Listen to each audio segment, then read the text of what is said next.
They're not that great, and it's not that popular to hear about, like, you know, the non-binary thing with what was it, Dragon Age: The Veilguard. That is simply not a well understood thing that average people can relate to, and that's the point that I think a lot of people don't understand.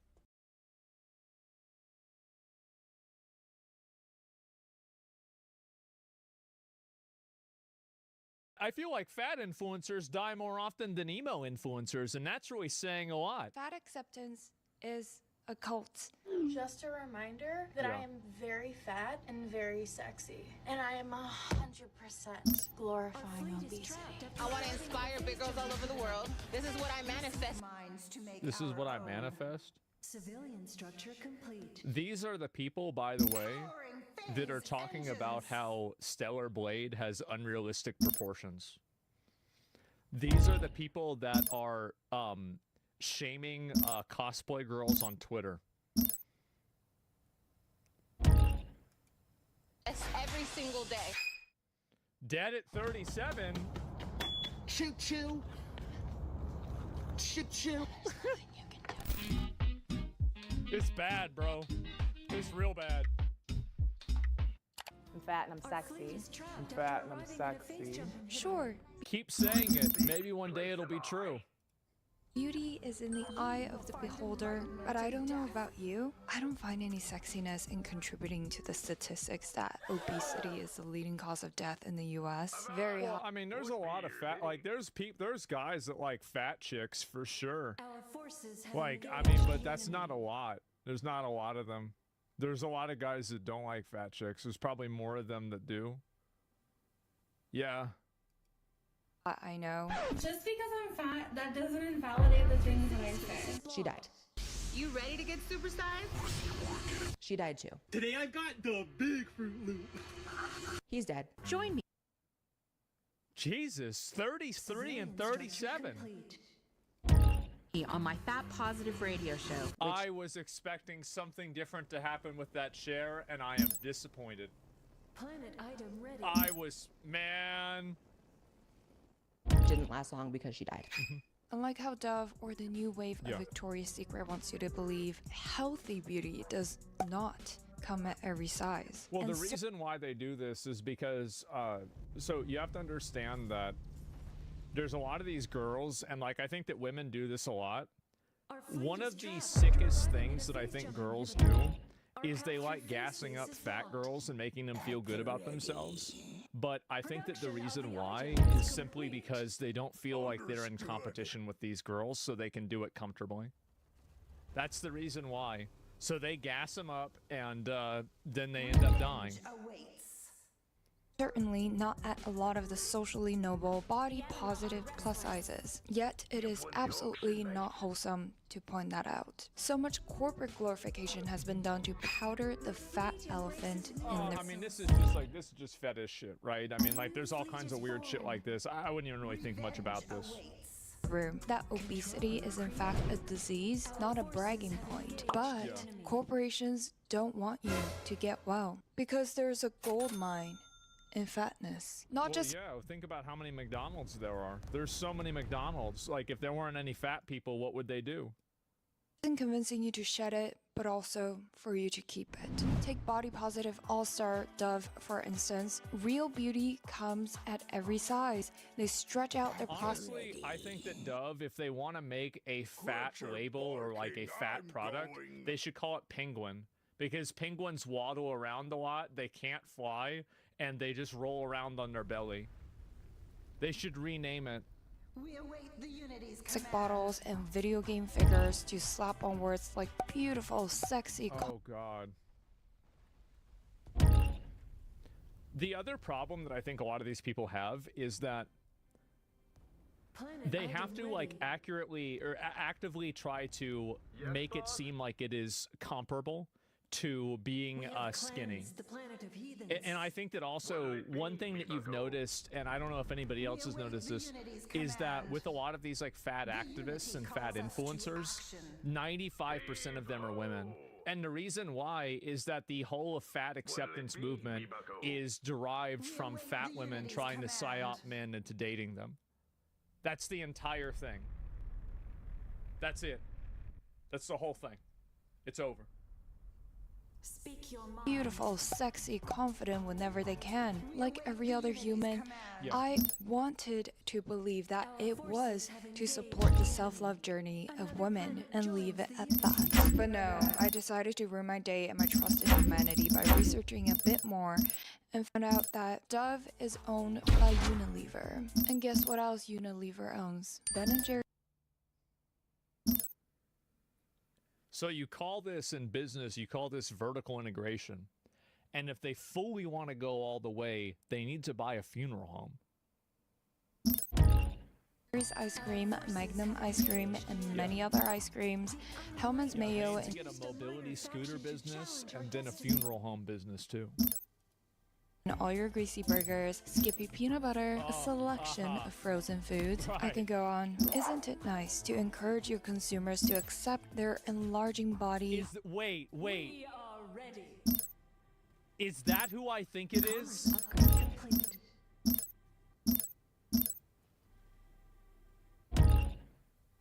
Oh shit.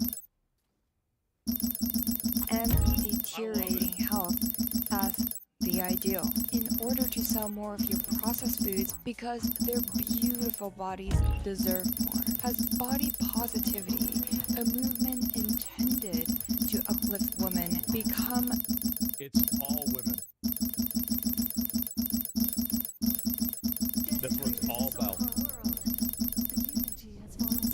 And also, by the way, there's no one. So you think that men hate women? There's no one who hates women more than other women. The unity wills. Like, if you think that we're bad because like somebody makes a joke about like a chick being fat or something, these girls will like get in these group chats and it'll be like fucking 8 to 10 fucking hens pecking one hen to death. Like, that's what it's like in these group chats. I've seen the fucking leaks, man. Like, they're sitting there and they're like making fun of like I didn't even know, like they're bringing up things I didn't even know existed. You're talking about like eyebrow length, like the eye width, like like your nose bridge, like what the fuck? These are like those settings in video games. Like, I don't even want to touch these. And they're getting down there in the weeds. just manipulative limits to our acceptable emotions. Stop glorifying obesity. That's... Oh my god. I'm surprised she's not bigger, to be honest. She must exercise. All hands on deck. Sweet child. That's what I do. It's what I live for. And so the reason why these fat influencers are very popular, this is another really important thing, is that the reason fat influencers are popular is because it creates a... let me think of a way to put this. It makes it to where fat people that are less fat than them can watch them eat food and feel better about themselves. So, yeah, I've said before that fat people on average are more selfish and self-indulgent than, the general population. And this is just, I mean, everybody, gluttony is a sin for a reason. And so anyway, we know that, everybody knows that, the only people that don't know that, we know who they are. And so anyway, the reason why these fat influencers are popular is because it's a way for people that are fat but not as fat as them, and they aren't eating as much food as them, to watch them eat food while they're eating food, but they're eating a little bit less food than the fat influencer is eating, so they feel better about themselves. It's basically like the second fattest kid in the class knowing and having a good self-image because he knows that there's one more kid that's even fatter than he is. That's how it works. a cover for big food, big farming, and big pharmaceutical companies to profit off a nation of increasingly sick and fat people. None of this is a coincidence. So the industry has engineered what they call the bliss point for the perfect amount of sugar in products. Not too little, not too much, working on maximizing the allure of their products. Quote, "We like them fat." Pick any ultra-processed foods at your local grocery store, for example. Some Kraft mac and cheese, Nestle drumstick, pair it with some Kit Kat, Coffee Crisp, Smarties, and why not throw in some Laffy Taffy? Pop in the Kool-Aid and 4 cans of Dr. Pepper to keep hydrated. Jesus. Oh, and can't forget the Oreo and Chips Ahoy. 4 cans Great, that sounds like a really good breakfast. Orange Fanta for the vitamins. Fanta. Balance, as one may say. As conventional beauty standards have become much more accepting and ambiguously defined. They're not more accepting and they're not ambiguously defined. This is marketing for women to women. Another planet joins the unity. It doesn't matter how many fat chicks you show in a bikini. It's not going to psyop a guy into liking them. We await the Unity's command. That's not how it works.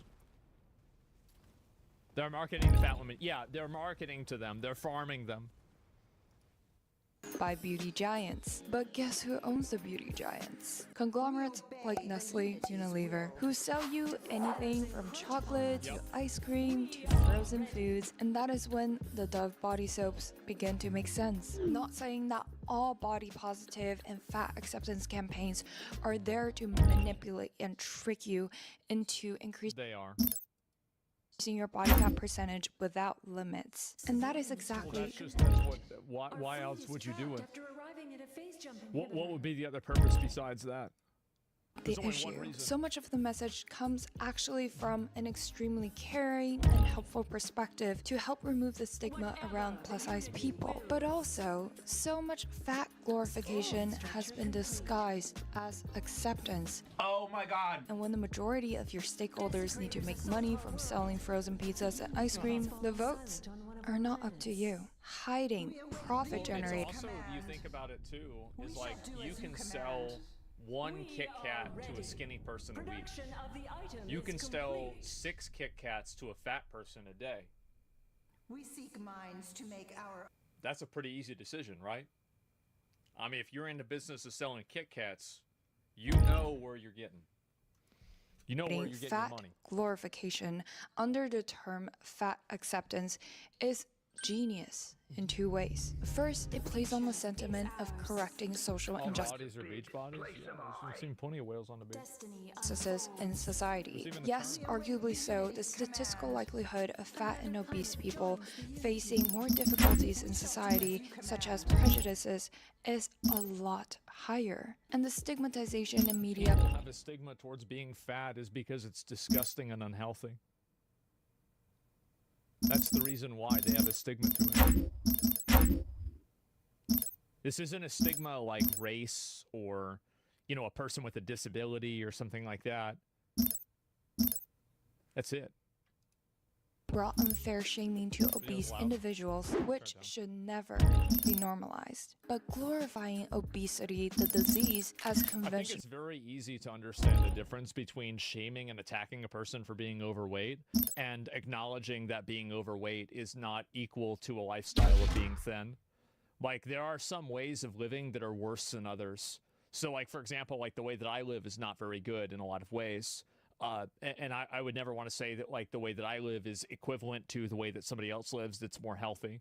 But the problem is that these people are so self-indulgent and they have so little self-confidence that they need the entire world to shift and mold in a way that makes them feel good about being disgusting.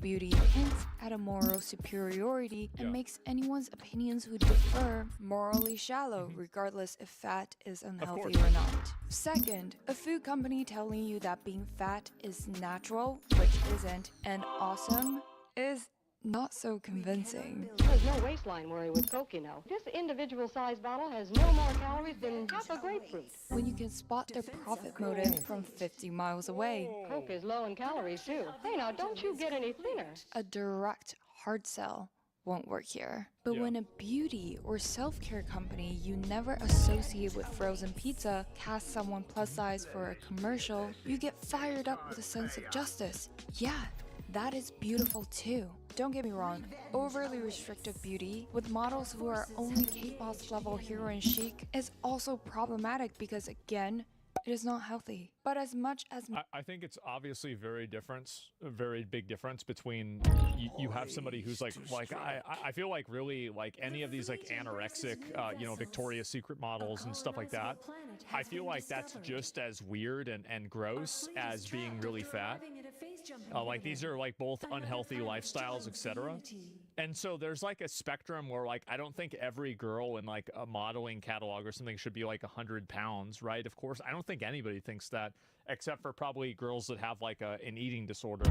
But other than that, no, nobody thinks that. But there's a big difference between that and morbid obesity. Many wish, the spectrum of healthy does not extreme. stretch over to obesity. It is amazing that women of all sizes are loving and accepting who they are, but genuine self-love and confidence comes from within, and not society telling you or some ads telling you that your size is also quote-unquote beautiful. What we're talking about here is not the opposite of fat shaming. For shaming someone for any reason is not acceptable behavior because it does not come from a place of genuine care of wanting to help them be well. I think that's what happens. Like 95% of like fat shaming is just somebody looking for an excuse to make fun of somebody else. That's it.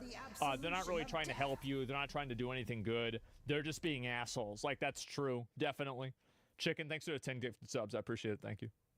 About the glorification of fat, disguised as acceptance. Positivity is toxic because it pretends to be rooted in compassion and kindness. But in reality, it encourages women to engage in very destructive behaviors. Do you remember what I said before about how like so many of people's values and the things that they promote are just simply ways for them to, signal their virtue and signal that they're a good person? And it's not actually about helping anyone other than themselves and making themselves feel better. This is another great example of that. This is a perfect example. Just women to be obese, unhealthy, and be averse to personal responsibility and discipline. If you think most body positivity campaigns are to help you love yourself, I'm sorry, honey. Corporate America is a surfacely sweet but extremely cruel place. It's like, how can you not see the problem? They have to see it and just not care. They have to just be like, well, we're gaining profit. Do you see how much this McDonald's is making? Put another one across the street. There is nothing wrong with fat acceptance. Acceptance of reality is the first and most essential step to all. Acceptance has to be also the acceptance that being fat isn't healthy. I mean, that's what I think. Or any type of progress. But the importance of what you do after accepting the reality is often neglected and never talked about. Telling fat people to keep eating the way that's not serving their health because they are beautiful is like telling an alcoholic to keep on drinking because they're fun. It's the easy. Well, that's what people do, though. They do that all the time. And the reason why is because it makes them feel good. It makes people feel good to say how they're accepting of fat people, and it makes people feel bad to say that, oh, well, this isn't healthy. It's all about how somebody feels, and it's not about the person that they're trying to signal empathy towards. They don't care about that person at all. That's why they're okay of having this person kill themselves as long as it can make them feel good in the process. And profitable thing to do. Having a fat country makes us money. But at the end of the day, it is irresponsible to push unhealthy, addictive behaviors to a greater extreme with the power of both brainwashing, quote-unquote self-love ads and processed foods designed in a way that's addicting, easy to eat, and easy to repeat the eating pattern. It's not a simple good versus bad food, normal versus fat problem. It's a whole addictive pattern building trap. I lost 60 pounds in 6 months. Everyone was so happy for me. I hated myself. I hated the way I looked. I hated why I exercised. Naturally fat. Our daily submit to the unity or be eradicated. We offer the absolution of death. Planet item If ready. you're naturally fat, why are there no uncontacted tribes that have naturally fat people there? Because if this is something that would occur in nature, and we have all of these uncontacted tribes, like the ones that are near Australia, none of those people are fat. So The only place that it's natural at is McDonald's. And so is that something that's because of nature, or is it because of McDonald's? I wonder. Trips to McDonald's genetics, is eating chips in bed genetics, is being allergic to the gym genetics, is running 100 miles genetics. Back in a universe where fat just meant fat and not a compliment or insult, fat just means you have excess energy stored in your body that you are not using. Obesity or overweight is a disorder involving excessive body fat that increases the risk of health problems. Notice how something that elevates your risk of dying of cardiac arrest is a disorder and is not normal. Needless to say, glamorously framed as the modern sexiness. Supersized, what does it say? Supersized salon, Jamie Lopez dead. Last intense video and death cause shocking. It's shocking? To who? Our fleet is trapped after who is it shocking to? I'm confused.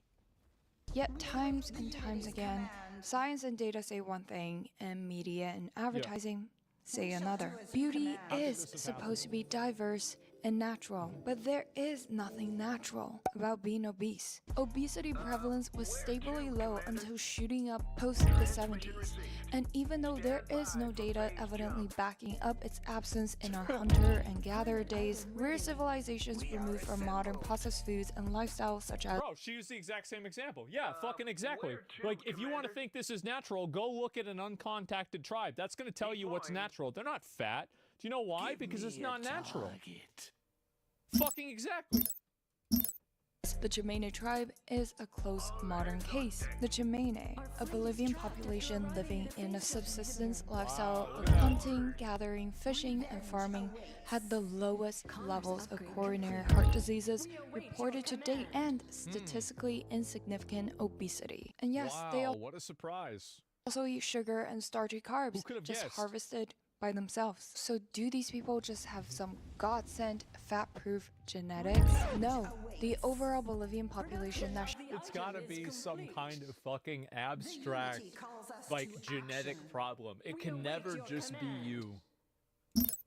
share similar genetics is still subject to 28 and 17% of obesity for women and men. So if they also eat carbs, fat, protein, just like the American diet, why are they rarely inflicted with fat-related health complications? Is all the difference really in the absence of food processing? According to CDC, No, it's the difference. It's that they eat a lot of food, they don't exercise.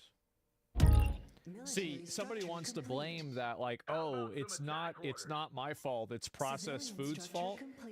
Well, when your body is a food processor, then maybe it's your fault. Americans are eating more calories on average than they did in the 1970s. Between 1971 and 2000, the average man added 168 calories to his daily fare, while the average woman added 335 calories a day. What is driving this trend? Experts say it's a combination of increased availability, bigger portions, and more high-calorie foods, but Jeez, that's a lot of chicken. nothing beats the devious design of processed foods to get people hooked as an addictive coping mechanism to rising psychological issues. Food addiction is a carefully designed process. People aren't Why stuffing women triple men? The reason why, I think, is that I feel like there's probably a lot of different reasons, honestly. It's probably not like one thing specifically. their faces in beans when they're having a bad— Yeah, who's to blame? The people eating the food are to blame. Yeah, I'm sorry, but like I get that like some foods can be addictive and this is not good for people, and yeah, processed foods are bad. Sure, but if you're putting it in your mouth, you're the one that's at fault. You did it. You put it in your mouth, you started eating it, that's you, you did that wrong.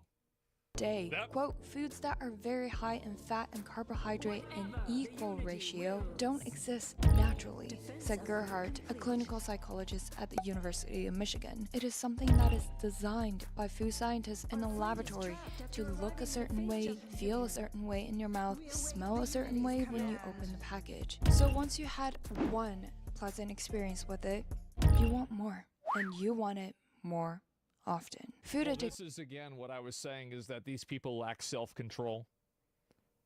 and they engage in self-indulgence at a very high ratio that is unhealthy and destructive.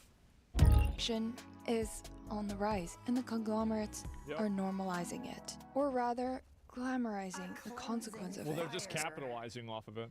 I think that really, if these companies, if being really thin was popular, these companies would just be making bullshit products that are supposed to make you lose weight. Like, you guys ever been to like a grocery store and you look at you know, the magazine rack, and every single month somehow Dr. Oz has a new pill that helps women lose weight without exercising? How is it possible that there's a new one every single year, every single month? Well, I can tell you why. It's because people keep buying them. That's why. And so if it's just simply meeting a market expectation. Where to, Commander? So much of the fat acceptance movement is actually a brainwashing ad for addictive junk food. And yes, excuse my language, for it is now politically incorrect to call food good or bad. And I agree. It's all based on perspective. Good for what and bad for what, and how much of good before it turns the not only so. people that have a problem with saying good food and bad food are people that are eating bad food. Planet item. It's just how it is. Good. Because good versus bad is so subjective, it's easier than ever for food companies to manipulate the concept. Because the easier answer is always one that makes you feel good. To eat as much as you want and still feel great about yourself. You get that fiber and the antioxidants and just feel. And the greatest beneficiaries to glorifying this disease is the toxic triad of big farming, big food, and big pharma for creating. That's right. So they get you making the food, then they get you selling you the food, and then they get you dying because you ate the food. That's the circle of life. Nation of sick and fat people. Let me put it into context. About a third of our economy thrives on making people more fat and sick. Big farming grows 500 more calories per person per day than 25 years ago. Industrially processed foods with addictive combinations of fat, sugar, and salt deter the stop signals for eating. The sicker our population, the more medications are sold for high cholesterol, diabetes, high blood pressure, depression, and other lifestyle-driven diseases. While more and more of us believe not only is this okay, My thoughts on body positive. Jesus Christ. Type of sickness is sexy and beautiful. And sadly, the profit-driven version of the fat acceptance movement targets women way more. Why do we see a range of plus-size models from mannequins in retail to Victoria's Secret fashion shows, while men's fashion still shows buff and toned models and plastic mannequins? Something does not add up. Perhaps it is because The reason why also is because women are less looks oriented than men are. Like, for a lot of girls, this is what I've noticed, is that there's like a threshold for your attractiveness. So like if a guy is at least like a 5 or a 6, he can get with a girl that's, let's say, a 10 if he has a personality that's very positive and likable. Where it's like, obviously more attractive guys have advantages, but like there's much more of like a diminishing return for men than there is for women.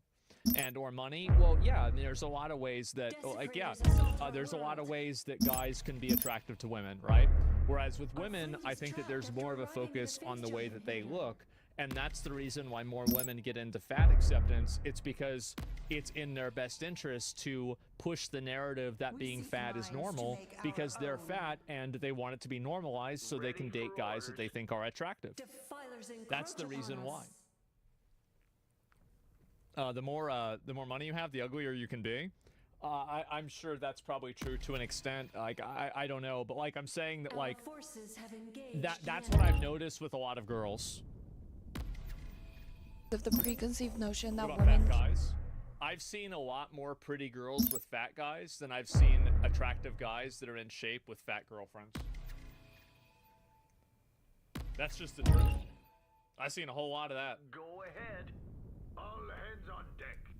care more about appearances, or that many women still take the main responsibility for shopping for food for the whole household, which drives more impact in speeding up the fattening of the population, leading... Jesus Christ, bro. Like, you think about this. This is just like, this is you can tell this is a hog family, right? Because, like, they overfilled this plate so much that she's gonna spill beans and shit on this sofa. 100% probability. Like, this is just gross. Like, it is nasty. It's so bad. I do think that if you have a kid and your kid is morbidly obese, which is like 100 pounds over being obese, I think that's child abuse. Now, I mean, if your kid's a little bit pudgy or chubby, that's not really a big deal. But if they're morbidly obese, that's child abuse. To more sickness. The spiral itself, from farming to food processing to solving a naturally increasing problem, is just bleak and sickening. Self-acceptance is not the opposite from self-improvement, and is certainly not the logical reason to reject. I think you have to accept yourself. Like, this is the thing, is that, like, for me, for example, when I was like, I was having problems with my blood pressure and it was high. And so what I did is I changed what I was eating and I exercised more.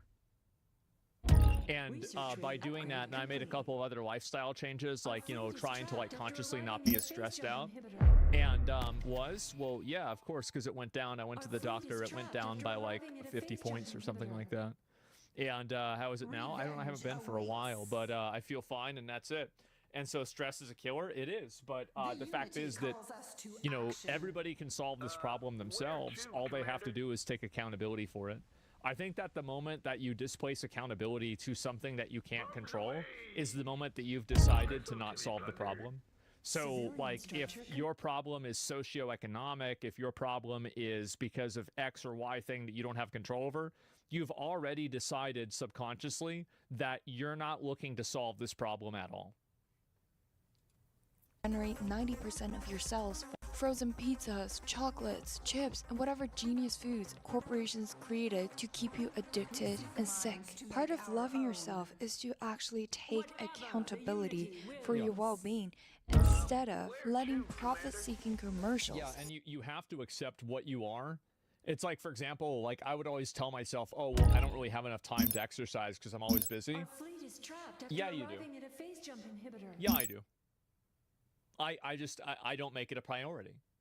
That's all. I don't make it a priority, and that's it. And if you can't admit that, you're going to be fat, or you're going to be unhealthy, and that's it. Tell you that you are enough. Being positive does not mean being unrealistic. It requires the courage to face the discomfort of broken delusions and be willing to make changes if needed. Body positivity movement has now resulted in magazine covers that actually says this is healthy. The lifestyle of being obese is now not only beautiful, but it's healthy. Glorifying a disease is not self-love. It's delusion. Well, it's not even just delusion. It's something that's damaging to the people that are reading it. I feel like if it was just delusional, it wouldn't really matter. But these people are actively pushing a psyop to young girls to make them think that something that they're doing that's bad is actually good. That's the issue. It's malice. Yeah, it's self-indulgent malice. Have any health problems? Always out of breath and it's hard to do things, but that's because of fat phobia. The doctor's not listening to me. It has nothing to do with the fact that my fupa restricts my movement. And despite how impossible it seems, what you do after acceptance is still your choice to make. That's a food for thought. I feel like this has been something that's been going on for a while. Like, I figured I'd watch this. It just got recommended to me or some shit. And so I was going to watch it. You're going to motivate and inspire a lot of people. Well, it's very simple on how to solve this, right? Is you have to take accountability for it. And I think that the big problem that a lot of people like this have is that they never actually take accountability for the things that they're doing. And they always blame the problems they have on something that's unrelated to them. So basically, it's the same as like, well, why can't I do something? Well, I'm not lucky. I'm not like X, Y, or Z. Now, and also, if you show these people somebody else who is in their position or a position that's worse than them that still was able to do it, they're just going to get mad at you. Because ultimately, they're not looking for a reason. They're looking for an excuse. And that's it. Hey, played through Weather and Wave Patch? Not yet. No, I haven't. And she has to eat more. She needs to eat more, though? No, I don't know about that. I think she's fine, right? I mean, that's not really... no, I feel like there are some people that are so psyoped by, like, being fat that they see somebody who is just nobody can suspect, nobody can notice. An Airbnb gives smugglers the privacy of a garage that they can come in and out, drop illegal aliens, pick up illegal aliens. What we tell the community is that if you see something suspicious, report it. So as U.S. troops close the border, those trying to sneak into and across America are now making some changes, with smugglers and gangs employing new tactics, not just inside the country to hide from authorities in rented Airbnbs, but also to literally hide their tracks as they ferry people across the few sections of the border not yet covered by a wall. But as you're about to see, some of these new ideas, they don't exactly work when used against the U.S. military. These are carpet shoes. It's something that they're using once they cross illegally. Let me show you how it works. So you can see right here, there's a normal footprint, right? Pretty easy to track. When you put these carpet shoes on, pretty tough to follow that one. These 8-wheeled armor vehicles, they are positioned to give a bird's eye view over the border. Strikers could be armed with cannons or machine guns to fight enemies. And we're told the DoD plans to add about 6 to 8 more. It could be a house, it could be a garage, it could be a hotel room, a motel room, it could be an apartment, it could be so many different types of locations, and they will put so many people over capacity while they distribute them just like a product. The area that we were in, we actually noticed right away clothing and personal belongings scattered along this trail. A reminder that family units and single adults from Central America continue to be smuggled through that area. Agents tell us. Agents also say that it's common for migrants to leave clothing behind as they rush to avoid arrest. So that's what they're doing, and it's a clear sign that they're trying to evade, and they're not coming in seeking asylum.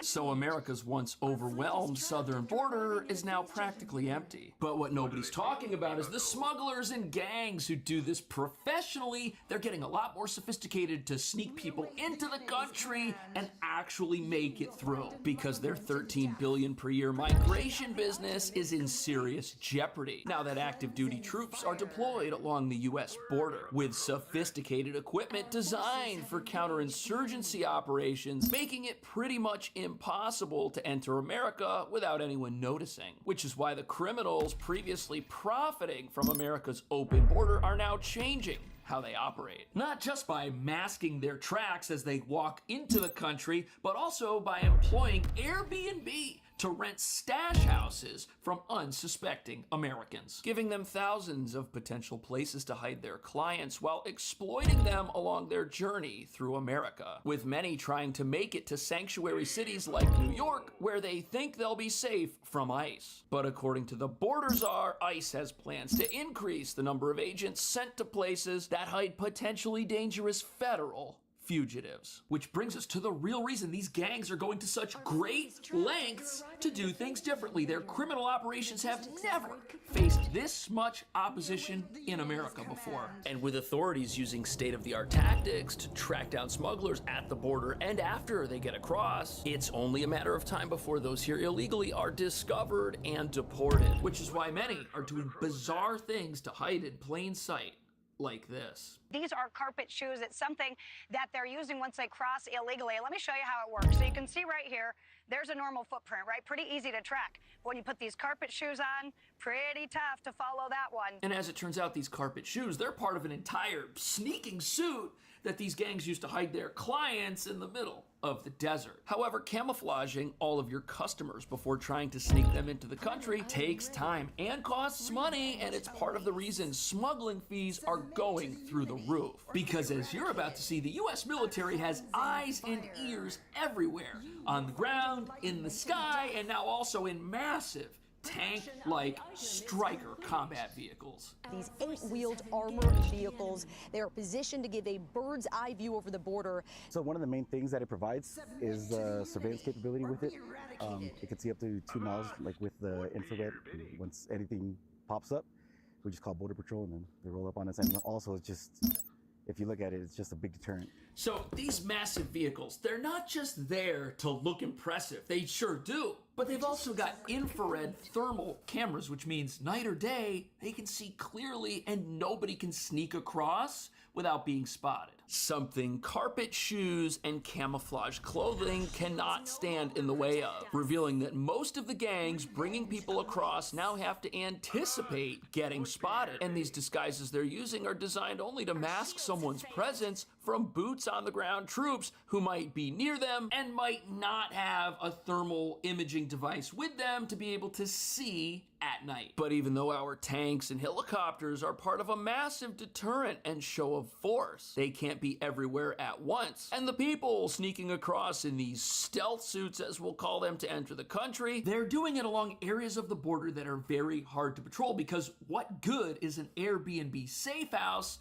if you get caught before you even make it there? Most of them do obtain these booties from the criminal cartels in Mexico, which often comes with a camouflage kit or outfit, depending on how much they pay. Now, these individuals are subject to being prosecuted with up to 2 years imprisonment for using this tactic throughout this sector.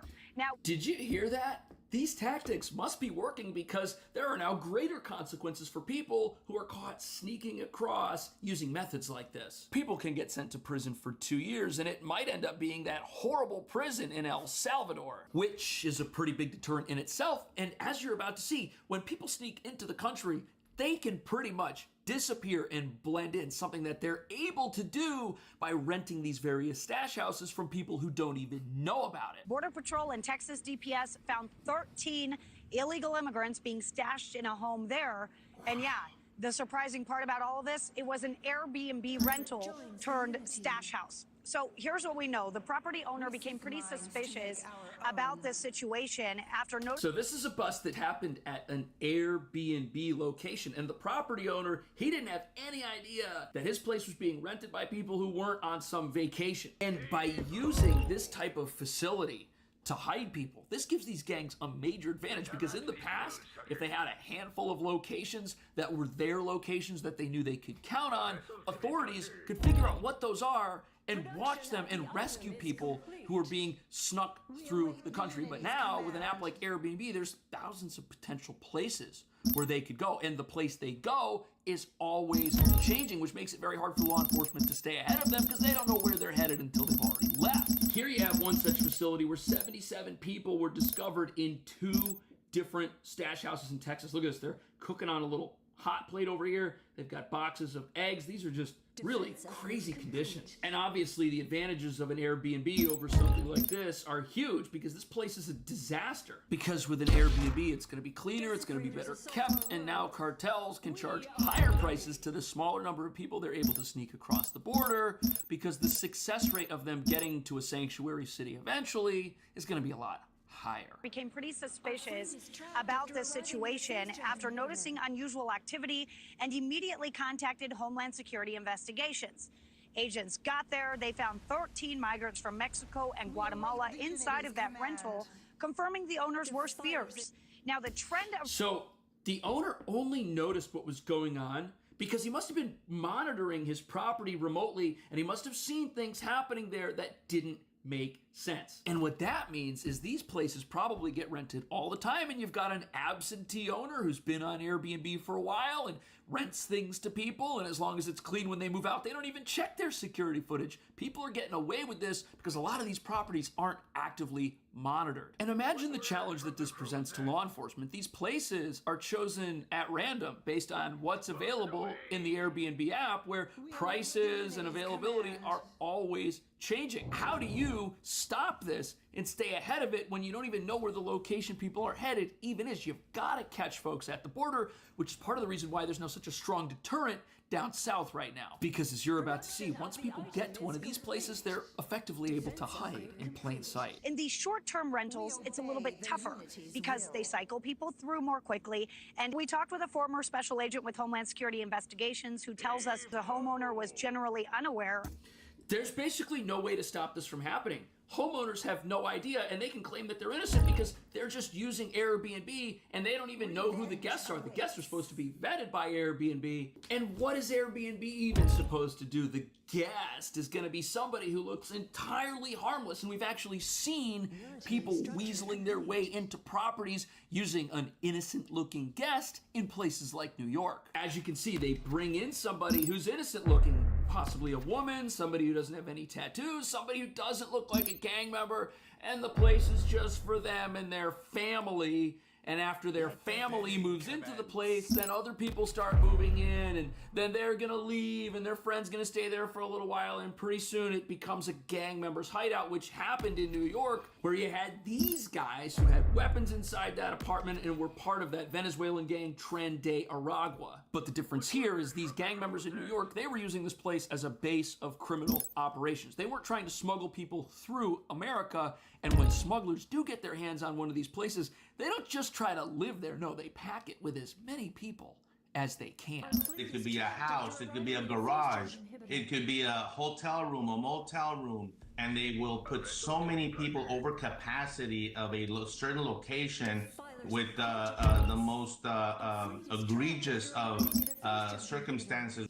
That's crazy. So if a place has a garage and it's an enclosed garage, you could pull your vehicle into that garage, open the doors, and an unknown number of people could potentially get out and enter that property and not be seen at all by the community. But the sad reality is that if you've got an Airbnb that's run by maybe a company or one of those Airbnb empire type joints where they've got a whole bunch of listings and a few operators, they might not even care who rents it as long as they get paid and the police don't show up and nothing gets damaged. Which means there are some people out there who might see something very strange going on, yet do not say anything to authorities. And then if the police or ICE shows up and says, hey, were you harboring criminals in your Airbnb? They could just say, oh no, they were just a customer. It was this woman right here and she just rented it. I don't know what was going on. Now, something important to note here is what is a stash house? Well, they're not isolated to the southern border. That's not the only place we're seeing them.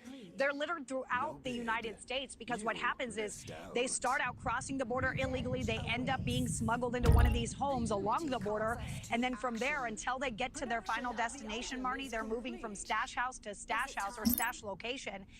Think of how this changes the game for these smuggling operations. Before, they would need their own locations, but now they could be traveling in a car, driving through multiple states, scrolling through their phone, looking for a new place to hide out. And even if criminals do get into an Airbnb in one state and the homeowner spots something and reports them, if they're only there for a day or so, that report could come in and the criminals could already be gone. They could be on to the next location. And these criminals, I am sure, when they leave these houses, they leave them spotless. They want their customer profiles on apps like Airbnb to have great ratings so that they can get more bookings. But the really frightening thing is that even though right now the border is being closed down with tanks and helicopters to stop people getting across and then disappearing into the country, there's evidence at the border right now that shows that these gangs are still making untold amounts of money. So now, what stood out the most was the hundreds of discarded bracelets littered all over the ground. Border Patrol agents tell us that these bracelets are not just random trash,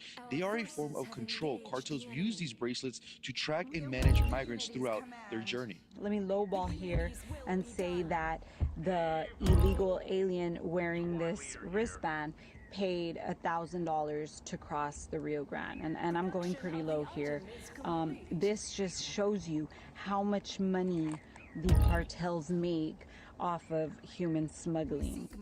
This is crazy. Look, you can see them in the background here. There's millions of these things all over the ground. And what the cartels use these for is to identify who's already paid them for passage to a various location. That's why you have different colors. Obviously, people are going to remove these things from their wrists before coming across the country. They don't want to identify themselves as someone who's been trafficked into America. They want to just look like a normal person and try to blend in. But look at this. The Border Patrol agent who was interviewed, they were definitely lowballing on the price. Some people are now paid $18,000. Encounters are now way down at the border, but what these smugglers now do is they say, hey, we've got this luxury experience where we'll sneak you in and we'll give you a sneaking suit and we'll put you up in a bunch of fancy places. And if each bracelet found on the ground here represents one or more individuals who snuck into the country illegally, it reveals our border crisis likely won't be over until there's a complete wall across the border, or until there are real consequences for those who get caught. He says the consequences are helping, which includes when someone is caught, they aren't just set back right across the border where they can relink with the same so-called plaza boss, where historically they pay them one time and they attempt to cross 3 times. Instead, they're sent hundreds of miles away. Take a listen. So, look at that.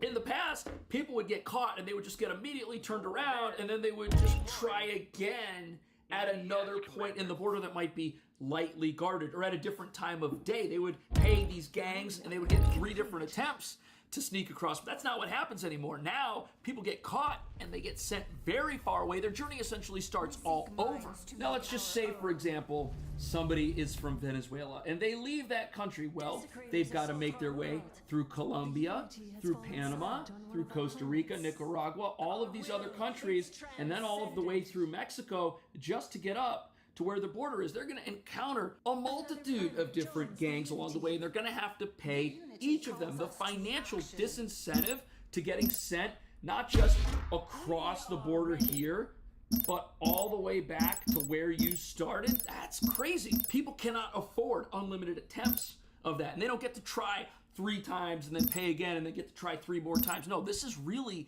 gonna work. And this whole story reveals that what you have to take out of the incentive for illegal immigration is money. You've got to get rid of it. Then these gangs and criminals will not be empowered. They will not have the resources to keep trying to test our border and test our troops. And they won't be able to use that money to come into America and rent stash houses from people who have no idea that they are unknowingly being sucked into a criminal enterprise. What do you think about all this? What do you think about renting Airbnbs and sneaking across the border? Will we ever be able to completely close it down? Let me know. Thanks for watching. I'll see you in the next video. Our fleet is trapped after arriving at a phase jump inhibitor. Our fleet is trapped after arriving Outdoor at a phase diners, jump beware. inhibitor. This surveillance video shows what's starting to look like a pattern of armed robberies at outside restaurants. Police are trying to figure out whether the holdups are connected. So a new disturbing trend in New York's ever-evolving sea of crime has emerged. And even though police have no leads since the crooks targeting these restaurants all escaped on mopeds, this is the type of crime that happens so quickly and is so easy to pull off that experts say it's only going to get worse. The thieves are demanding watches, wallets, and cell phones. The video we're talking about shows men moving around a dining table and scaring people.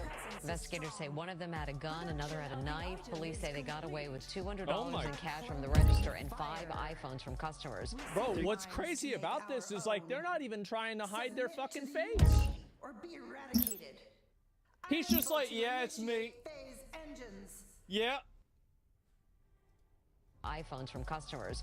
They're using crimes of opportunity where they're just basically grabbing purses or handbags off chairs and running out. Surveillance video shows a man toting a gun. He's demanding customers here to hand over their watches and wallets. Detectives are now looking into whether or not the same men robbed customers at Carbone in Lower Manhattan. Is there one thing in particular that you think is leading to this? Well, it's a lot of things. It's a lot of the laws that have been passed that have basically tied the hands of the police. Officers are what? You missed now required to record the race, age, and gender of anyone they approach. It slows officers. Why? That's so stupid. Who does this? Down from going to a scene immediately. Overall robberies are up 5% citywide compared to the same time frame last June. Oh my God. These are not targeting New York City's restaurants. Yeah. If you go out to eat in this city, your waiter might be replaced with a robber. Now, the police say they're not sure if these incidents are related, but what nobody's talking about is that all of these incidents are related to the fact that this city does not punish crime. And here, if you steal under $1,000 worth of stuff from any store in town, you'll suffer no consequences because that's... Why? Why not just put him in jail? I don't even understand this. It doesn't make sense. Why would you... It's so easy. There's no space, then make another jail. But Asmon, they're people? No, they're not. They're thieves. No, there's no way. You don't put up. We can't put up with this. How do you let this happen? How do people vote for this? Misdemeanor, which has created a huge problem because for the last year, stores like Macy's have been getting robbed regularly, which is like... if you're down bad so much that you are stealing out of Macy's? Bro, this is like, you know, they have these at Walmart for like fucking a hair dye. Nobody voted for this? Well, they need to vote whoever voted for it in or out.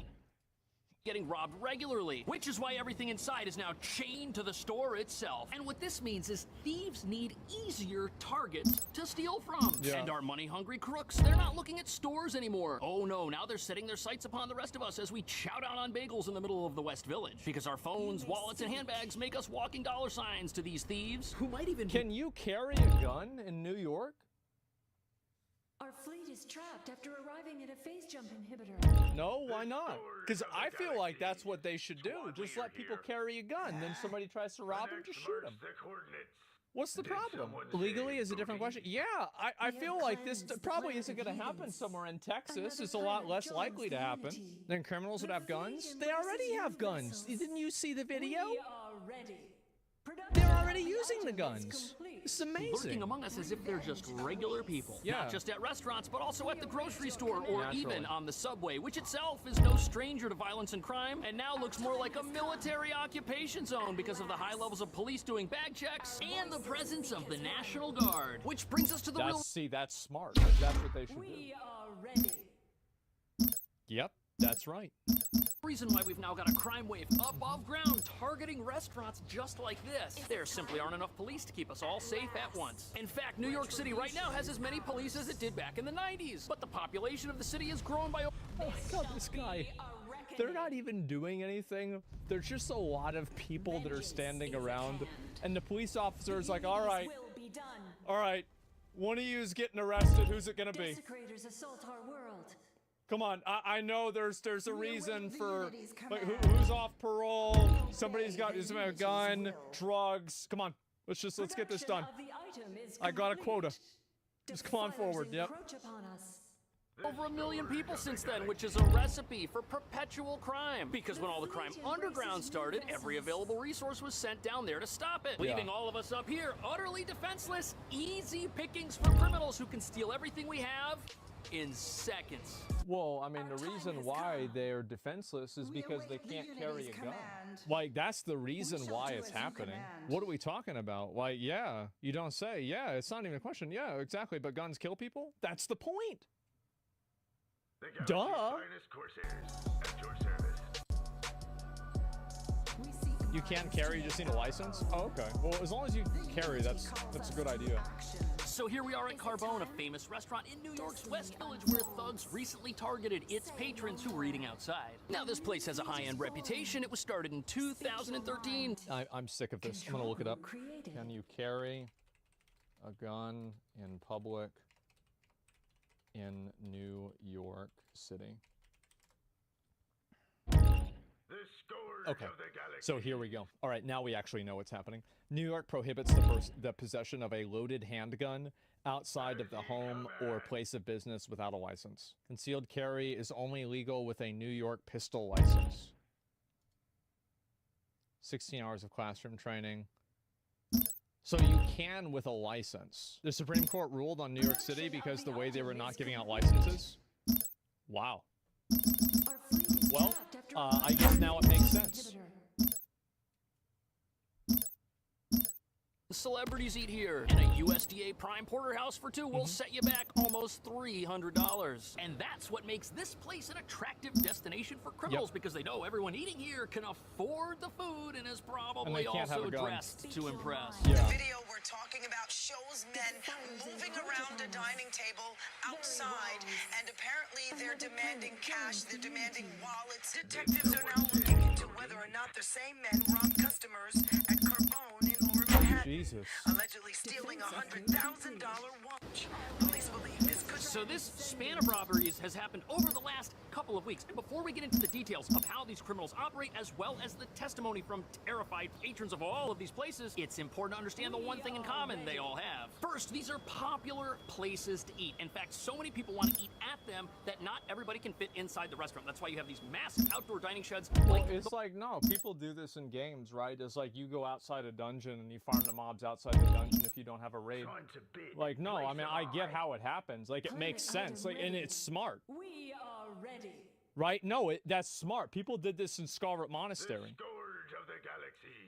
Yeah, exactly. So because there's like only one of them. They're not as high level. That you don't have to go inside there. Yeah, no, of course. One behind me that is pretty much a restaurant in and of itself. Look, it's got air conditioners and stuff in it, tables inside. The bagel shop down the street has people sitting outside. But the issue is, here you are all by yourself on a public sidewalk in the middle of New York City with no police anywhere in sight. And these restaurants and businesses, they don't have security guards. No, it's just you get your food and you can eat outside if you want to, and that's on you. And this is a safe neighborhood, so it's kind of alarming that incidents like this are taking place here. But once you understand... Well, that's why it's taking place, because why would you... Like, you don't want to... Why would you want to do it in a PvP area? You want to go to an easy area and just get free loot.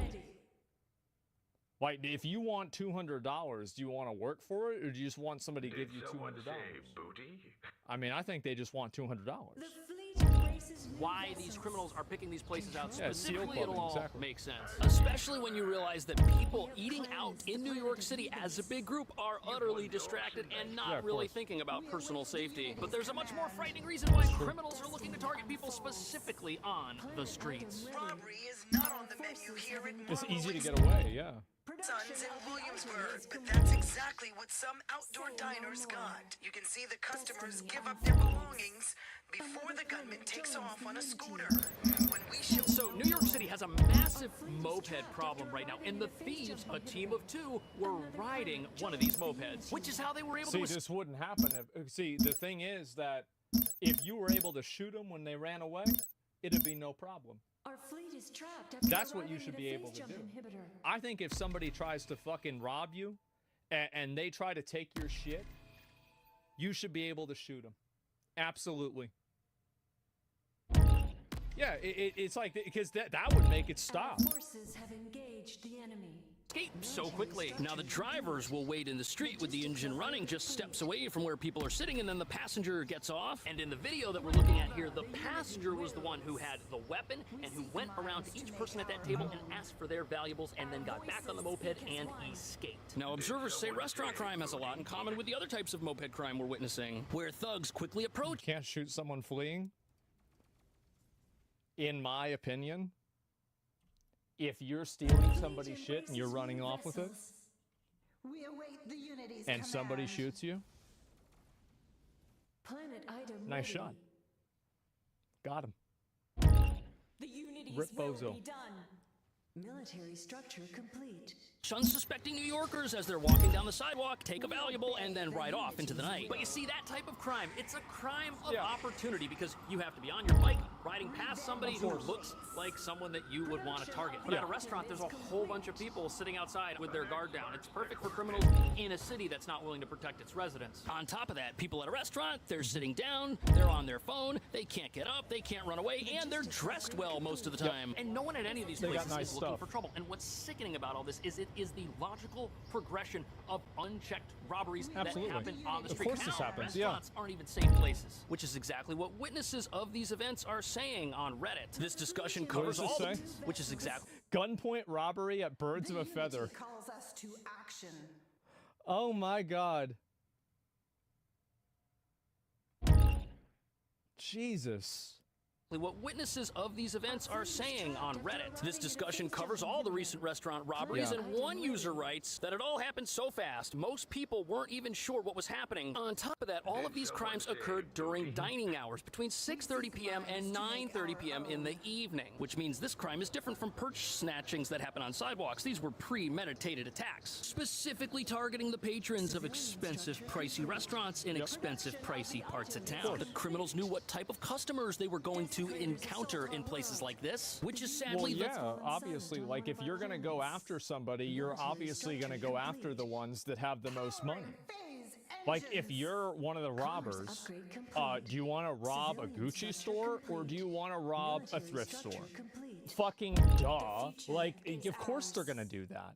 Very wise. The very reason these places were pre-selected targets. But just as crimes in places like this look like an escalation over previous types of street-related crime, there's a new escalation that has now started happening with the whole restaurant scene, and it's not happening on the street. The most recent incident happened here at Birds of a Feather about a week ago. This time, 2 men held up customers dining inside of the restaurant. The men stole cell phones and a watch. Sources tell Pix 11 News Look at that. The most recent incident did not happen at a sidewalk seating arrangement. No, it happened inside the restaurant. The thieves just walked in the front door and walked out with everyone's stuff. Which totally makes sense. If you're a criminal and you get away with minor crimes, you're just going to graduate to bigger and better heists. And well, the video. Yeah. I mean, if you can steal $1,000, you're going to try to steal $2,000. And if you can steal $2,000, you're going to try to steal $5,000. Like, duh. Well, of course. You're leveling up. We're seeing all show the criminals targeting men who have expensive watches. And if you're a thief and you can get your hands on a watch, that's something very small, very pocketable, and very expensive that you can easily resell. Because in this city, we've got as many jewelry exchanges as we have restaurants, and finding a place where you could pawn that thing off won't be a problem. But there's another element to this new pattern of crime that is extremely alarming and makes it something that it's very hard to defend against. This? Because let's say you're eating over here at this restaurant, or let's say you're inside a nice restaurant. How hard is it to spot someone coming into the restaurant wearing a motorcycle helmet to pick up a delivery order? That is like the most common thing. So these thieves, they can get very close to their intended victims. They can hide in plain sight, blending in with normal. Well, couldn't they just make it a rule that you can't go inside of the building with any sort of a helmet on at all? Structure complete. Like, that's what I would say. Like, yeah, that's what you do. Planet item ready. I mean, it's not even a question like any face covering at all. The unenlightened have seduced restaurant traffic. They're not even patrons at the restaurant. They just show up with their motorcycle gear. And I know that they wouldn't follow it, right? But that's the point. So, like, if you see somebody coming in there, you know automatically, oh, fuck, this is somebody who's not willing to follow the rules. You see what I'm saying? Commerce upgrade complete. Unlike every other delivery driver, and no one blinks. And this gives thieves who are riding an e-bike or a moped the opportunity to hide and bide their time until the exact moment presents itself for them to commit a crime. And even though most restaurants in town have security, how good are these cameras going to be when the thief is wearing a helmet and you can't see their face? And it's incredibly frightening to think that the next time you're having a meal anywhere in New York City, you could be being cased and spied on as you chow down. But there is something the city could do if it really wanted to take this issue seriously and really wanted to put a stop to it. But as you're about to see, the solution to all of this is so logical and so straightforward that it's never gonna happen in this city, and that's something that should not only disappoint all of us, but should frighten us. What is because it? Because we're all targets. What's the solution? More police? Yeah, probably. Weren't these the same police that tried to, like, detain some guy from AMP and take pictures next to his Lamborghini? Wasn't this in New York City, too? Desecrators assault our world. Yeah, see, they're busy. No more. They're busy, bro. They gotta take pictures next to cars. On one of our planets. Significant structure complete. Here we have Ye Old Police Department. This is the Greenwich Precinct, which is responsible for protecting people who were at that restaurant Carbone over in the West Village, but it's about a 15-minute walk. And the sad truth is that New York City just doesn't have enough police to keep everyone safe at once, especially with crime waves taking place in multiple places across the city at the exact same time. Which isn't the kind of thing that matters to anybody until the watch off your wrist is taken when you're out to dinner and you still have to pay the tab because the food ain't free. We have a staffing crisis going on in the NYPD right now. We lost nearly 3,000 police officers last year to just retirements, police officers leaving the department. Also, we're losing an average of over 200 police officers a month. So by the time we get to that is absolutely crazy. 200 officers leave the police department every single month. And not only does the police department here have monumental tasks in front of it, this attitude of defunding the police is still with us today, and that's why the numbers in the department encroach upon us. Say no more. Whatever the unity wills. Oh boy, here we go. The unity. Commerce upgrade itself are declining, and they're declining at a rate that is so fast, we aren't able to replenish the department with new recruits. And to make matters worse, we're losing experienced veteran officers. Which means not only is our police department shrinking at a time when New Yorkers need it most, with all of these simultaneous crime waves going on, the experience of the department is decreasing, which some say means its effectiveness is also going to decrease. Well, of course, yeah. If you work somewhere 20 years, you know kind of like what's going to happen. Whereas if you're new, you're not going to have that same type of insight. I mean, that's common sense, man. Yeah, the experience is dropping. Yeah, that's the way it is for anything. There are places that 100% defund our police and it became a hellhole. Yeah, no, I mean, the people that say defund the police usually live in gated communities.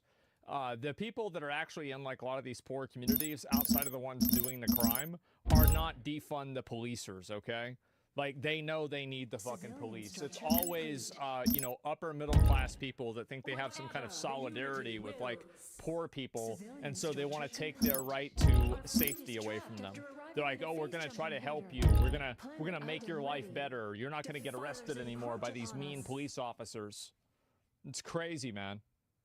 Civilian structure complete. First Amendment auditors gonna have a field day? Yeah, I mean, people don't get why we have police. Well, that's because, and the reason why they don't get it is because they live such sheltered, privileged lives that they've never needed police. It's never been a problem. Like, because, you know, for them, they live in a nice place and it's homogenous. There's no issues. Everybody has, you know, is well off. It's all right. And so there's not a lot of crime. Civilian structure complete. Precincts across the city where we would normally turn out 6 to 8 patrol cars. Right now, we're turning out 2 to 3 patrol cars in those communities on a given tour. So what does that do to the safety of the community? Well, I wonder. Response times continue to rise. That is the reality of policing right now. Yeah. So some precincts are down from 8 patrol cars to just 2. That's a 75% reduction in available patrols. How is that not a recipe for more crime in pretty much every area of town? Less police. Yeah, I mean, if I was a criminal, I'd be like, bro, like, new patch. We got a buff. Like, let's go. Let's start farming.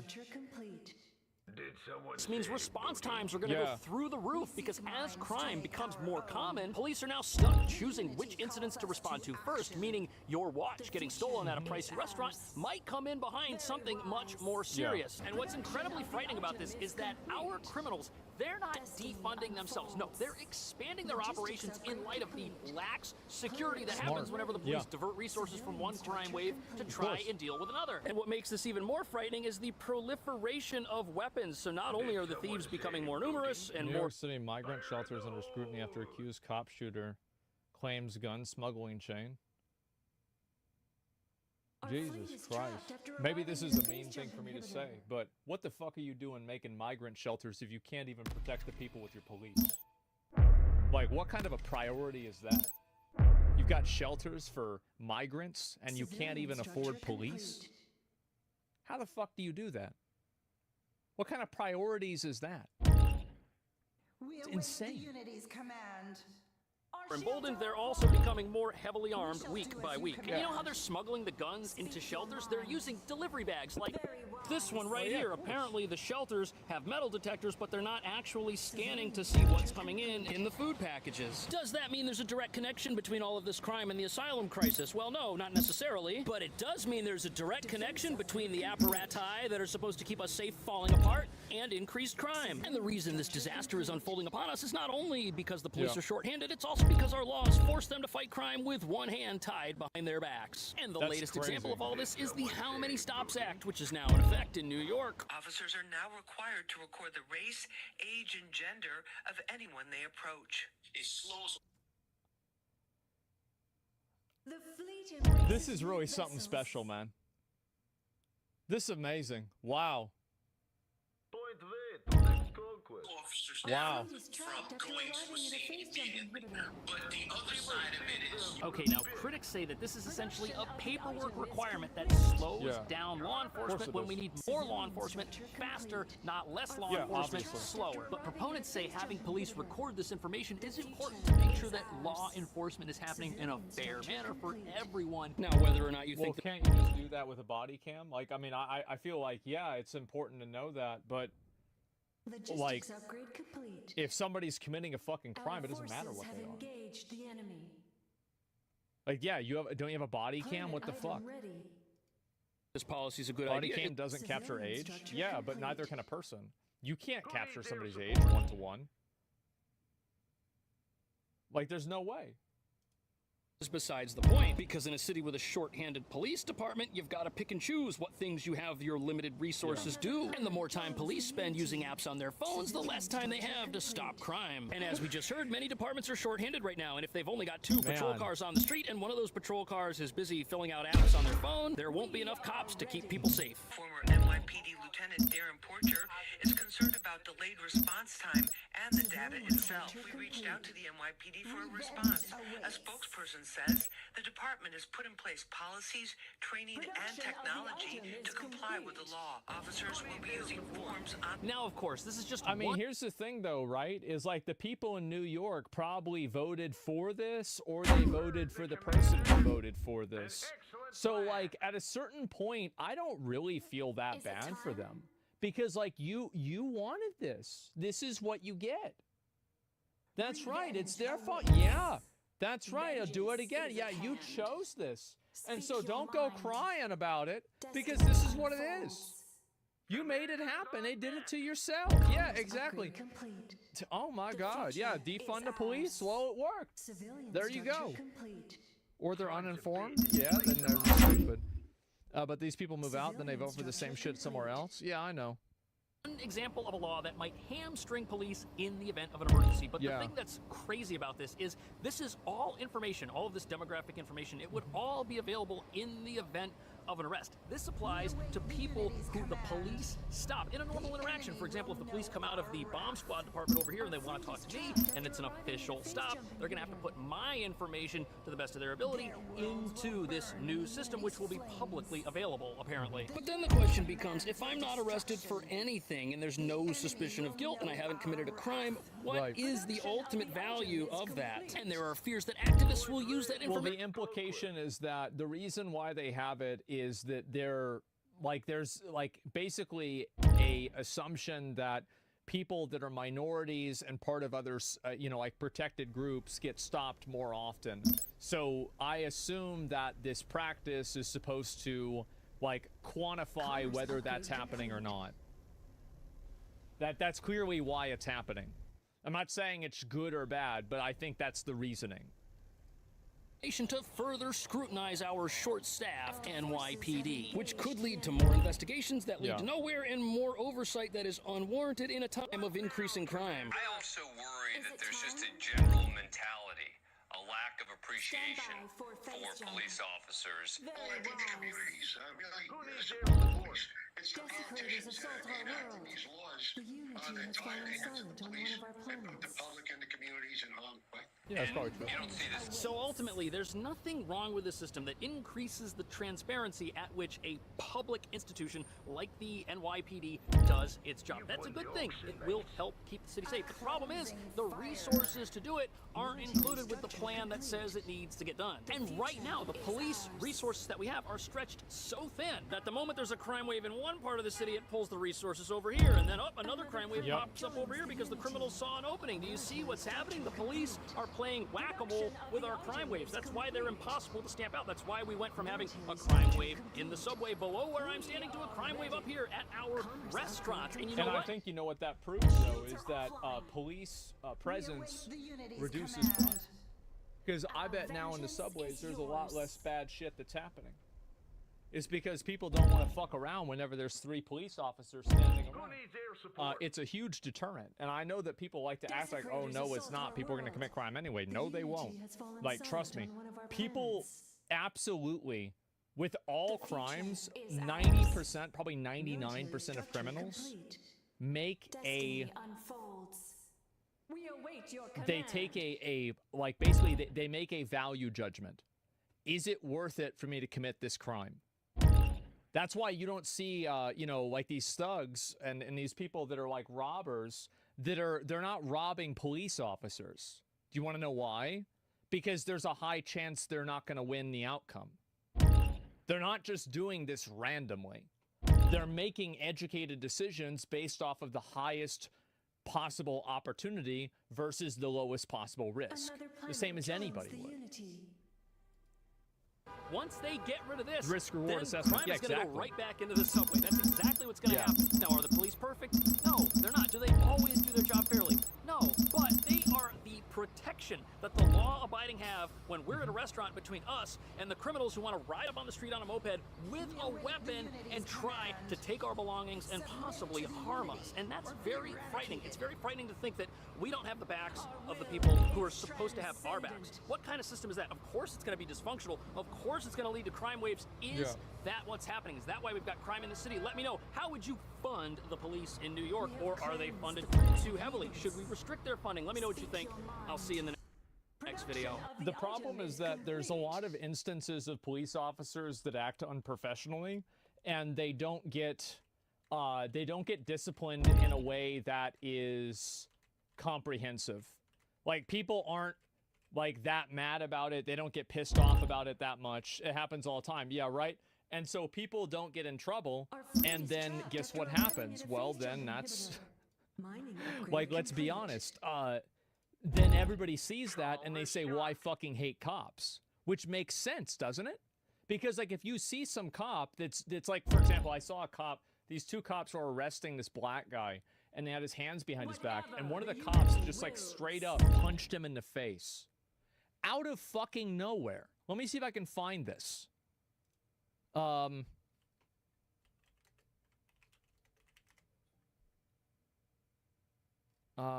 Fuck.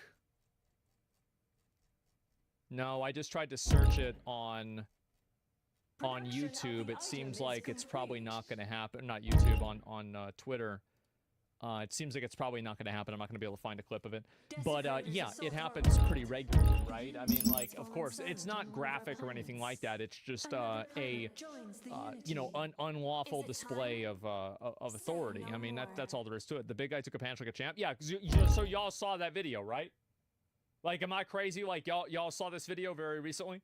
Excessive force, right? And so it's like, that dude, in my opinion, should be taken off the police force and on trial for assault. It's not even a question. But like, the problem is that you have like this weird thing where people act like there's sides to this, where like there's really not.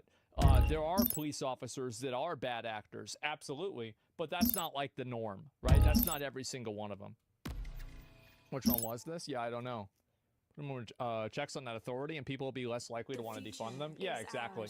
So like, that's the problem, is that there aren't really there's not accountability for like these different guys, and so that's why people hate them. 2 week suspension and pay punishment. Yeah, exactly. There's the video right there. Give it a like. This is I think this is a huge issue. Like I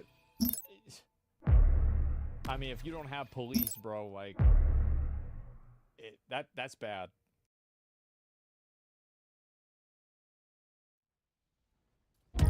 Defense upgrade complete.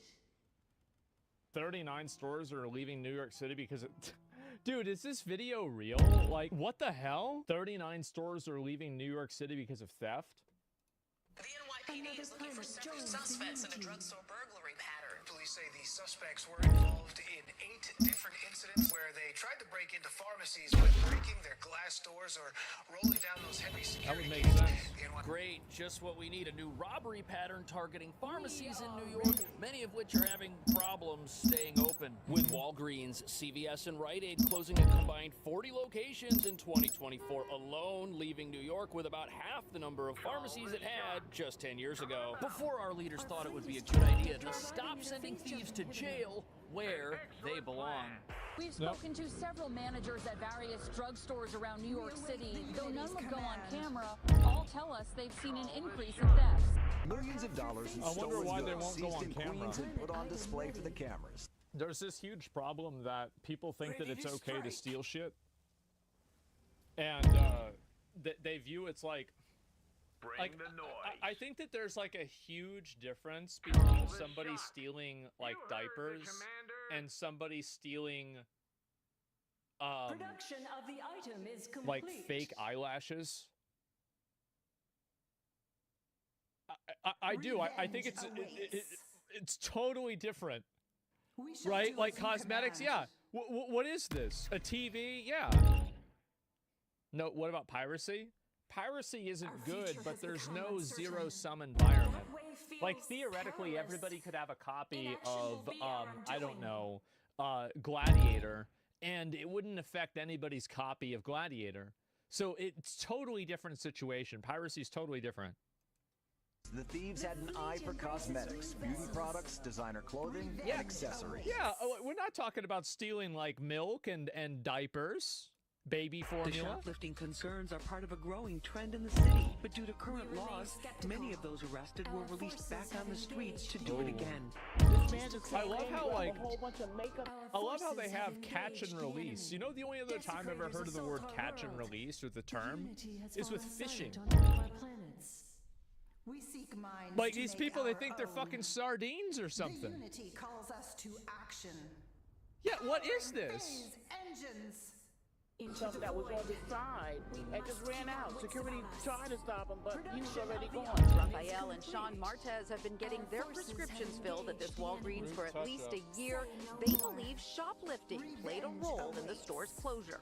They have it locked up because sometimes they get boosters that come in there and steal their stuff. I don't know if they're stealing from here, stealing from another place to sell it. Booster, big surprise. It's just people that steal shit. Here, these plexiglass screens and all these other inconveniences creates additional friction, and friction is the death of retail. And it's like nothing is being done. So do you feel like it's getting bolder? Yes, it definitely is getting bolder. To me, I would say that having to speak to an employee to get something out of a shelf is a huge deterrent for me wanting to shop at that store. Revenge awaits. I honestly, the reason why I don't want to talk to a lot of people, I just want to go to the store and I want to get something, and it's really annoying. It wastes my time. It's inconvenient. I don't want to interact with anybody. That's it. So American, really? I mean, I don't know. I feel like, and I think also there's like the component of it where there's like an implicit expectation that you're a thief. And so I think that people don't like, maybe I'm the only person that feels this way. I think people don't like that you're like pre-categorized as a person who would have been a thief. Production of the basically. item is complete. So, nearly half of New York City's drugstores have disappeared over the last decade as retail theft continues running rampant. But what nobody's talking about is all of these pharmacy closures. They're happening 1 year after our leaders promised to get tough on shoplifting. A promise many businesses are still waiting for them to keep. And sadly, if you walk through any pharmacy in town, you'll be greeted with all the signs that the high crime environment afflicting our stores is here to stay. With location. Yeah, we have this at Walmart. Like you have, I mean, now they got underwear behind these things. Like I told that story about underwear 2 or 3 times. I'm not going to tell it again, but like, I mean, it's hair coloring and underwear. That's it. Throughout New York locking up their products because here we won't lock up our criminals. Because stealing here's been decriminalized, making New York a breeding ground for professional criminals who take things that aren't theirs and then sell them on the internet or on the side of the street somewhere. Perpetually funding illegal retail arbitrage businesses that will exist as long as shoplifting here remains a non. It's also a good point is that when somebody steals something and then they resell it, that also takes away, like, effectively 2 sales from the company. Because, like, if you buy it from somebody who stole it, well, not only did the person take the inventory away from you, you also didn't secure another sale as well. It's really bad. Available misdemeanor, provided it's peaceful shoplifting that doesn't escalate to a physical altercation with another person. As for some reason, our criminal sympathizer leaders don't think destroying security barriers or cutting security tags counts as violent behavior. And that brings us to the real reason why New York is losing so many pharmacies, leaving many neighborhoods without... I don't know how you could say that's not violent behavior. Anytime that you destroy or alter property in a way that's malicious, it's obviously violence. The auction prize belongs to you. Like, I would say that, like, I mean, don't you define violence by, like, it's basically malicious physical action, right? Yeah. Behavior involving physical force intended to hurt, damage, or kill someone or something. Yeah, okay. So, yeah. Not an object? No, it's a thing. Yeah, I mean, that's what the dictionary says, right? And so, I don't know what else to say. Desecrators assault our world. A viable alternative to get things like prescription medication or everyday basic items. Many of these businesses were already struggling for a variety of reasons, and as retail theft continues to creep up, it erodes whatever was left in the store's margins, leaving them no choice but to shut down. Something Walgreens alone did 22 times last year, leaving it with just 189 locations left in New York. I love However, how the as you're only about thing to that's see, left retail is theft water. isn't just a problem. Like, if you go back and you look at it, like, it's just water. People stole all the sodas. Maybe people don't like cranberry juice that much. Yeah, Walgreens is on lockdown, boys. For pharmacies that end up closing, it also raises the cost of living for every New Yorker, even those who already buy everything online from places like Amazon, revealing that as criminals loot and destroy these businesses, they're actually destroying New York City itself. People try to make the distinction between how violence is defined in the eyes of the law and not the eyes of the dictionary. That may be different. They are interpreting what that means themselves. They are the ones that are inventing what the law says. You can't make an argument to authority when you're the one that's the authority. The fleet embraces new vessels.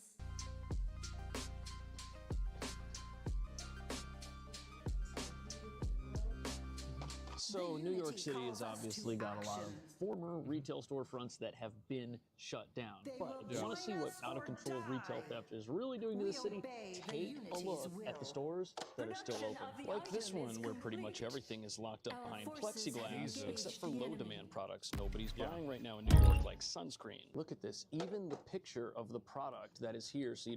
Civilian structure. Damn, we are this far? Planet item ready. So they don't even have it locked up. They have a printing. We seek oh my God. I've never seen something this fucking ratchet before. This is amazing. Challenge our destiny. Not only is it locked up, but it's only a picture of it that's locked up. Wow. Yeah, it's an NFT, yeah. Don't steal the actual You're product. right. Even it's locked up, so you don't steal the picture. But on top of all this in-store security, you'll also see something else, a blinking camera array on top of this CVS with flashing lights meant to scare criminals into thinking the police could be inside, or at least watching. But sadly, none of this security is having the intended effect because our stores are still shut down. It's terrible going on. Rafael and Sean Martez have been getting their prescriptions filled at this Walgreens for at least a year. They believe shoplifting played a role in the store's closure. I have seen it happen right in front of my face. This man just came in, grabbed a whole bunch of makeup stuff that was on the side, and just ran out. Security. So, as you can tell from all this security plastic, these places are getting robbed constantly, sometimes right in front of paying customers. And look at all the cracks around this product blocker here on this tile. It's almost as if somebody... I mean, you're not going to try to fucking go and fight somebody over this. Like, I mean, if I was at a store and I saw somebody stealing something, if I could, I would maybe report them, but I sure as hell wouldn't try to stop them.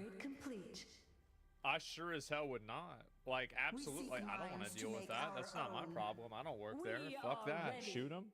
Nah, you can't shoot people like that. I mean, maybe the store can, but yeah, that's it. But he tried to tamper with this and break through it to get at the products underneath. And before we get into the unstoppable proportions this crime wave has now reached, look at who the real victims are from all this stealing. Now, of course, the store itself is a victim of crime, obviously, but the people who live near a place like this, they're the ones that suffer the most, because after a store like this is gone, where do they go to get the things they need and have relied on buying from it on a weekly basis? Apparently and not what there. About the people that work at a place like this? Once it's gone, where are they going to work? This is one of the big issues that I think a lot of people have. It's, yeah, he's like, where the fuck, yeah, not there. And I think that there's another big issue is that a lot of people, they try to play this off as it's like kind of, oh, well, it's because people that are minorities get, you know, like get targeted by this more often. I think in poor areas, like, you're going to have more theft. I think that just makes sense. And if there's more minorities there, then yeah, that would be true. But when you have more theft and you don't have it, like, controlled, it hurts all of those people. Like, those are, like, the entire minority group that those thieves are a part of are all negatively affected by it. And it's kind of like what I was saying before about how it's like performative empathy, where it's like, oh, well, we're trying to help, you know, these minorities and we don't want to have them be unfairly targeted by police. But what I don't think that they realize is that by not giving these people in these communities the ability to like control their own, like their own stores, they have the stores leave, people lose jobs, and it just gets worse for everybody. Is it unfair?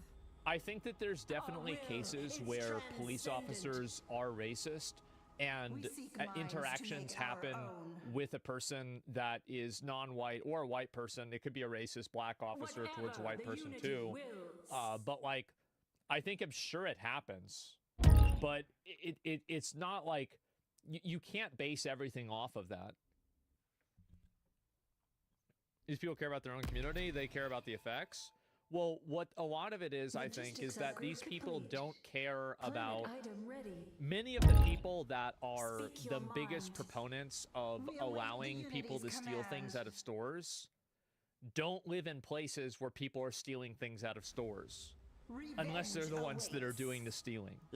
So in a lot of cases, what happens is that it's these, you know, in general, like ivory tower, upper middle class, gated community people that are trying to dictate to these lower working class people that no, it's actually good that you can steal things out of stores without realizing the second order effects of what that stealing causes. And that's what I was saying before about like these selfish altruism or like performative empathy, and about how doing it in order to make yourself feel good or sound good ends up hurting other people. Oh yes, every time a store like this shuts down over crime, the brand always says that they'll do everything they can to redeploy their workforce to other locations. But that just hurts everybody, because now the people who work at those other locations are going to have less hours because there's now a surplus of workers. If the workers that were at a store that closed can even... And it's also like if you're a worker there, so like if you assume that, like, let's just use a little bit of logic here, right? I mean, for like, who's ever done logistics for a company or for an organization or for anything before? Let's say you have 6 workers. Each worker is allocated to be active 80% of the time or 90% of the time.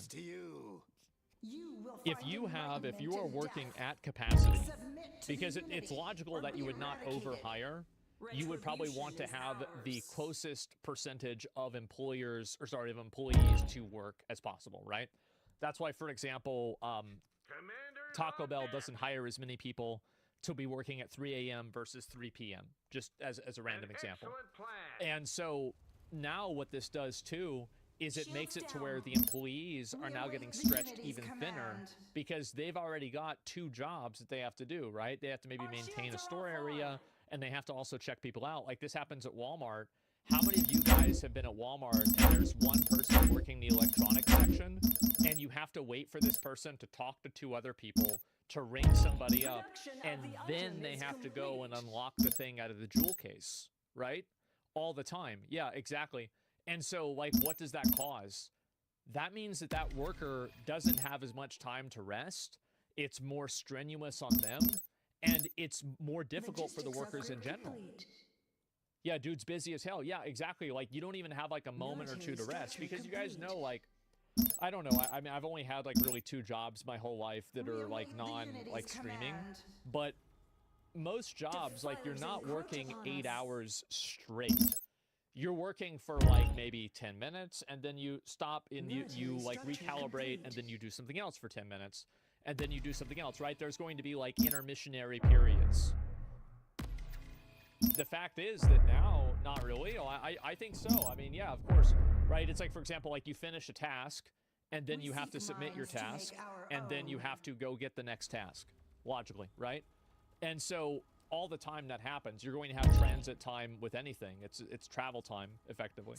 And no clue on this one? No, I think so. Not anymore. They min-maxed it. Oh, I don't know. I mean, I'm sure that I'm sure that there's some jobs this isn't the case for. But I think in a lot of cases, it's very regular to have small intermissionary periods while you're working of maybe a couple of minutes until you do the next task. And what I'm saying is that situations and systems like this remove those intermissionary periods, or they make them smaller, and that way people don't have as much time. Social services? Yeah, exactly. Yeah, there's gonna be downtime. Get to whatever location they've been redeployed to. But even if the workers can get to the new... Yeah, of course, right? I mean, yeah. And also, like, logically, you would have to have downtime. Because almost no work is completely synchronously the exact same performance the entire time. So you're going to have ups and downs, right? And so what I'm saying is that these downs, there's a lot less of them if you have to do all these other activities. Location, so can the criminals. In fact, they ride around on the subway here for free because we don't care about fare evasion either. And that's the real problem here, because if customers need a new store to shop at and workers need a new store to work at, criminals, they're going to need a new store to steal from, and everybody's going to end up at whatever store is still hanging on. And hanging on is definitely the best way to describe it after one Upper East Side pharmacy closed. People do not like lawn chairs, apparently. Yeah, there you go. Surviving locations said that they were getting robbed once an hour. And as you're about to see, closing stores is not going to put a stop to New York City's theft problems at all. In fact, it's only going to make it worse. Another guy, while he was chasing him, stole candy. Unity calls us to action. So do you feel like it's getting bolder? Yeah, it definitely is getting bolder. Walgreens said only economic headwinds are making it too difficult to cover. So the reason it seems like theft is getting more out of control and thieves are getting bolder and more brazen is because they have to. You've got the same number of criminals, but now you've got fewer stores to steal from. Like this CVS right here. Its theft problems definitely got worse after the Walgreens, which was across the street, shut down. When that happened, this is like what happens when I remember people tell me this. It's like when I go offline, the roaches scatter. And like people will be like, yeah, so like I started getting a lot of sexist. Why do they keep telling me stop talking? Why is this dishwasher talking? Why are they saying this? Oh, Asmon went offline. Oh, okay. Yeah, no, that makes sense. And any crime that was taking place split between the two stores now all has to happen at just one store. And you can tell from the lack of rust and dings in the paint on these cabinets that many of them are a recent installation here. And not only are many of these aisles completely walled off on both sides, you've also got that blinking security camera. The store's literally doing everything it can to deter crime. And that's because any surviving store is under more pressure now than it's ever been. And there's no way out from any of this. Well, it's like if there's 100 thieves in 100 stores, people are probably going to steal from one store, right? Not everybody's going to steal everything from the same store because then you're going to run out of stuff. Like if you were stealing and everybody was stealing out of the same McDonald's or the same Walgreens, and you keep showing up with your bag and then all the expensive stuff is gone, you're going to say, fuck this, I want to go to the other Walgreens. Right? Let's be honest, right? I mean, yeah, you're going to go to the other Walgreens, like, fuck that. And so, but if there's only 10 Walgreens, you got to deal with 10 thieves in each one. The DoorDash table gets raided a lot. Bro, if you are down bad so much that you have to be raiding the DoorDash table, like, how do you get there? I work in loss prevention, and the high-shrink loss stores will intentionally overstock to keep a product available for customers. They surplus those stores not only to keep them in stock, but also to pad numbers. Good, well, I need to start stealing pepper beef jerky then. Because I go to the store, and they have every kind except for the kind I want. And I'm tired of it, man. It's pissing me off.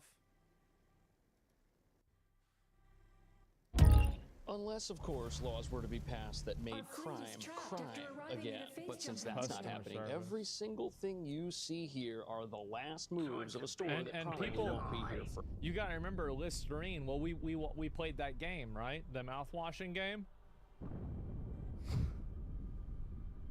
It's bad. It's real bad. Forever. But you know, the real problem is all this product security. It doesn't just deter thieves, it also deters customers. These plexiglass screens and all these other inconveniences that are added to customers who are simply there to make a purchase creates additional friction, and friction is the death of retail. Walgreens. He's completely fucking right. Production of the absolutely item is complete. Perfectly stated. To make our own. said in a statement. Friction is the death of retail. He's 100% right. And if it takes longer to buy things in a physical store, less people are going to put up with that. But it's not just the inconvenience factor that's a big deal here. All this security costs money. It's not free because every time somebody wants to buy something, they need a human to help them get it. And that costs money. And that money. Well, see, this is... Online. A lot of people don't understand, like, allocation of time and, like, time management skills and optimization of those skills. So every employee's output is going to be min-maxed to the highest percentage that the company can realistically put it at, right? That's what you guys are saying? Obviously. So this now is, like, let's say an employee is operating at 95% efficiency. If this if this increases the amount of work they have to do by 10%,